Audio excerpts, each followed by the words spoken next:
2015 से पहले electronic consumer market के अंदर ना चाइनीज़ कंपनियों का काफ़ी ज़्यादा दबदबा हुआ करता था।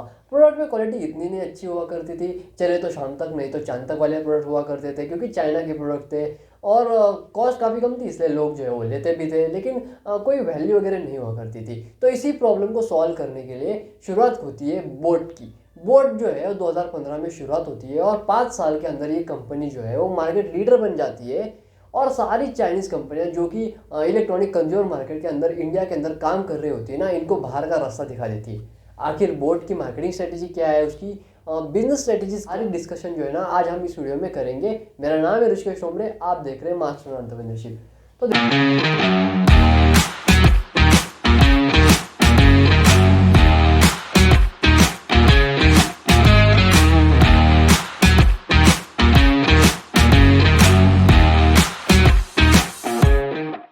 शुरुआत 2015 में की गई थी। शुरुआत करने वाले थे भैया अमन गुप्ता और समीर मेहता।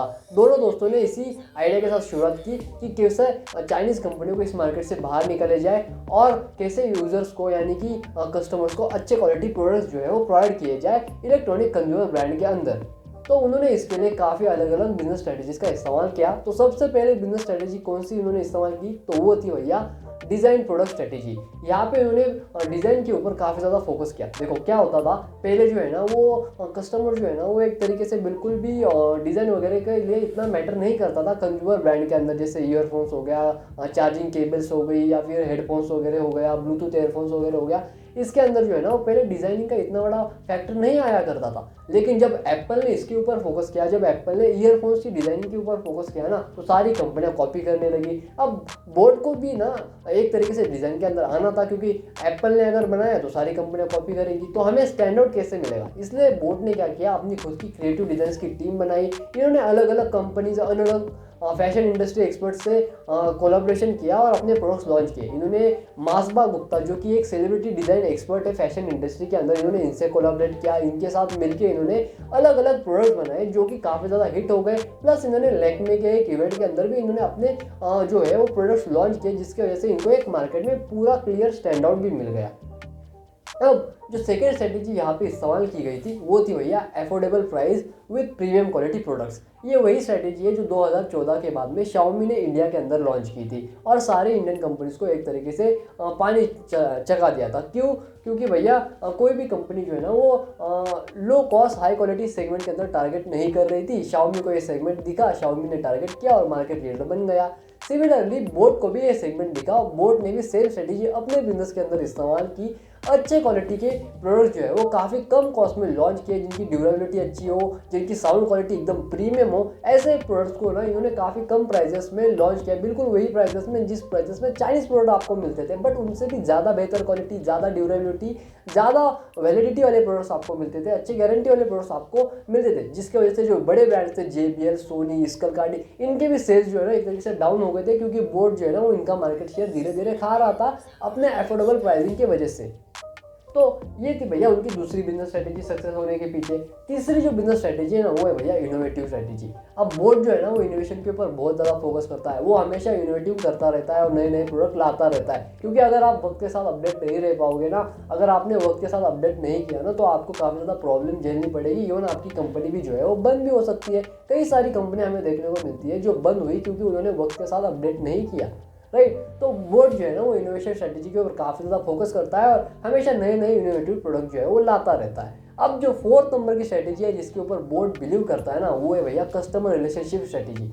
बोट जो है ना वो कस्टमर रिलेशनशिप के ऊपर बहुत ज़्यादा फोकस करता है। कैसे? क्योंकि उसने भैया क्या किया है, उसने भैया अपनी एक सिंपल सी कम्युनिटी बनाई हुई है जो किसका नाम है भैया, बोट हेड्स कम्युनिटी। अब यहाँ पे होता ये है कि वो अपने कस्टमर्स को सवाल जवाब पूछता है, कंपनी के फीडबैक बारे में पूछता है, प्रोडक्ट्स के फीडबैक के बारे में पूछता है, कंपनी को नया प्रोडक्ट कौन सा लाना हो उसके बारे में पूछता है। इवन अगर कस्टमर को भी अगर कोई फीडबैक उनकी तरफ से देना होगा ना, वो उसके बारे में भी पूछता है। जिससे होता ये है कि अल्टीमेटली एक कस्टमर ट्रस्ट बिल्ड हो जाता है, एक लॉयल बेस तैयार हो जाता है, प्लस कंपनी को पता चलता है कि कौन से प्रोडक्ट बनाने चाहिए और कौन से प्रोडक्ट नहीं बनाने चाहिए। जिसकी वजह से बॉस को काफ़ी ज़्यादा फायदा हुआ। इवन बोस के जो 2018 के अगर मैं यूजर्स की बात करूँ तो वो 8 लाख यूजर्स थे, लेकिन वो यूजर्स 2020 की बात करूँ तो जो नए यूजर्स थे बोस के वो लगभग 20 लाख यूजर्स थे, जो बोस ने इन 4 बिजनेस स्ट्रेटेजीज की मदद से हासिल किए। अब हम बात करेंगे बोट की मार्केटिंग स्ट्रेटेजी की। देखो बोट जो है ना वो 2 मार्केटिंग स्ट्रेटेजीज को फॉलो करता है। सबसे पहले वो सेलिब्रिटी इंडोर्समेंट, यानी कि सेलिब्रिटी को लाता है, टीवी कमर्शियल्स वगैरह बनाता है और अपने प्रोडक्ट बेचने की पूरी कोशिश करता है। क्योंकि जब भी आप सेलिब्रिटी वगैरह को लेके आते हो ना,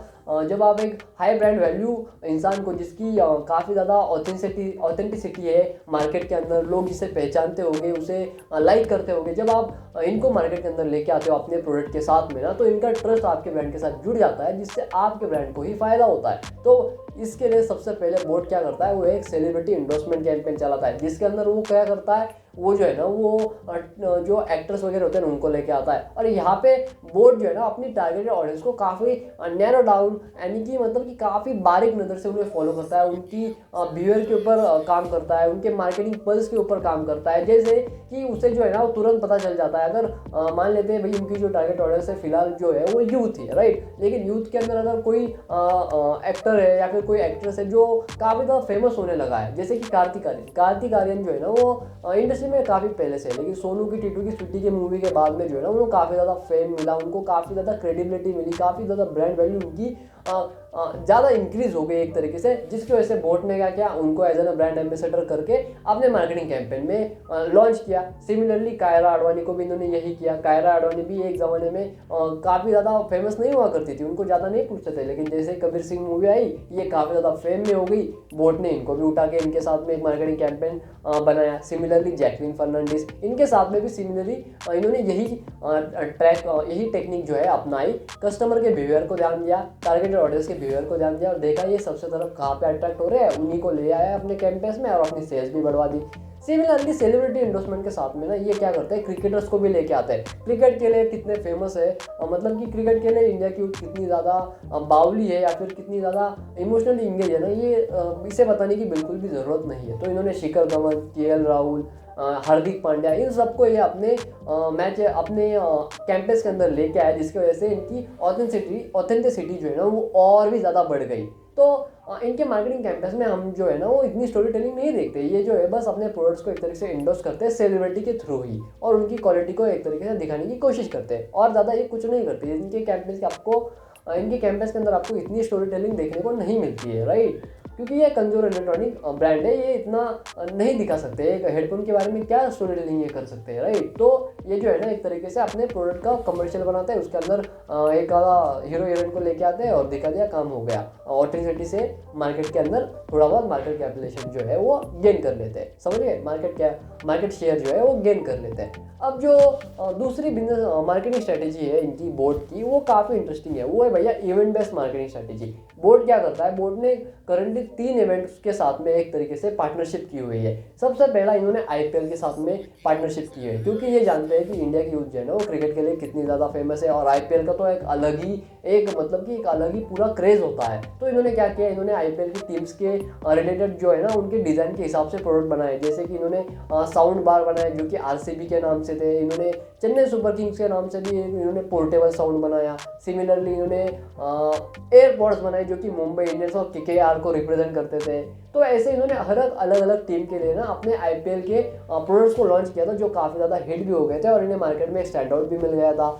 सेकंड इवेंट अगर मैं बात करूँ, देखो बोट जो है ना वो एक ऑडियो कंपनी है, राइट, ऑडियो से रिलेटेड प्रोडक्ट वगैरह बनाते हैं। कंज्यूमर इलेक्ट्रॉनिक के अंदर जो है स्पीकर, ईयरफोन्स, हेडफोन्स वगैरह, स्मार्ट वॉच वगैरह ये जो है ना ये आते हैं, राइट। तो बोट भी इसी सेगमेंट में अंदर आता है। तो अगर ऑडियो के सेगमेंट में आता है तो दुनिया का, एशिया का लार्जेस्ट सबसे बड़ा ऑडियो इवेंट जो है ना वो है सनबर्न के अंदर जो है ना वो बोट जो है ना एक तरीके से उस इवेंट को पूरा स्पॉन्सर करता है, और उसके वजह से वो अपनी ऑडियंस को, अपनी जो ऑडियंस जो कम्प्लीटली म्यूजिक से रिलेटेड ऑडियंस है ना उसे काफ़ी अच्छे से टारगेट कर पाता है और अपने प्रोडक्ट्स को सेल भी कर पाता है और मार्केट में एक नया स्टैंड आउट भी लेके आता है। थर्ड जो इवेंट इन्होंने ऑर्गेनाइज किया था या फिर इन्होंने पार्टनरशिप की थी वो था भैया लेक्मी वीक फैशन, राइट। यहाँ पे मतलब कि एक लेक्मी का फैशन वीक होता है, जाके अलग अलग ब्रांड्स वगैरह आते हैं अपने कपड़े वगैरह लेके। कोई ब्रांड जो है ना, मान लेते भैया रेमंड है, वो अपनी नए कपड़े लेके आया है।